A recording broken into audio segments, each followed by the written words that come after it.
ខៀវកាលឆ្កៀលព្រះនេត្រាឲ្យអនព្រាមណាកាលជាស្ដេចនាមស្រីភីរីចងសំរេចឲ្យបានសារពេចសង្ឃស្ដាចាព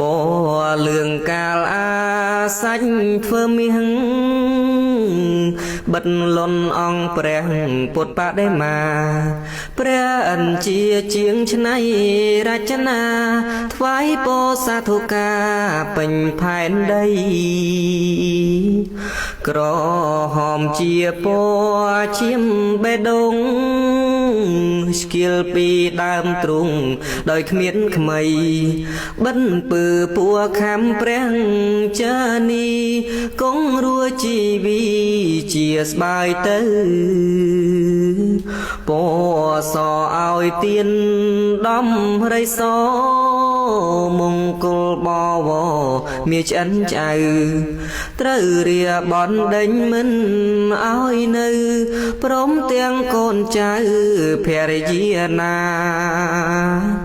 ហងបាទលោហិត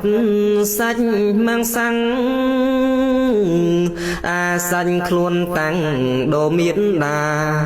កាលយ៉ាងវាចាប់បរិភោគក្តាជីវិតមេដា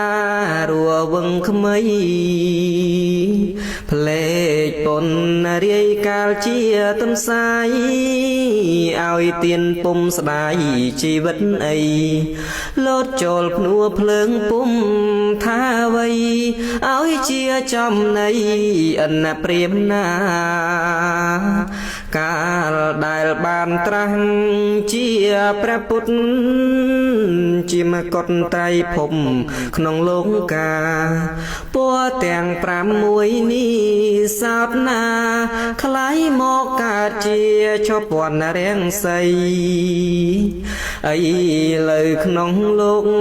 គេសន្មត់យកពណ៌នេះកត់ជាសេចក្តីហៅតុងសាសនាព្រះចិនស្រីពៀពេញផែនដីផ្ទៃពោធិធា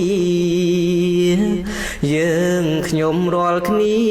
សូមគោរពវន្តាចំភពតុងសាសនាសូមមានមង្គលឈ្នះមារាសត្វត្រូវនានាក្នុងភព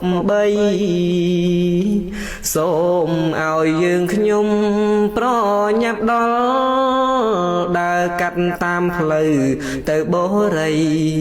ជាស្ថានបរមសុខសួស្តីដោយព្រះបារមីនិព្វានហង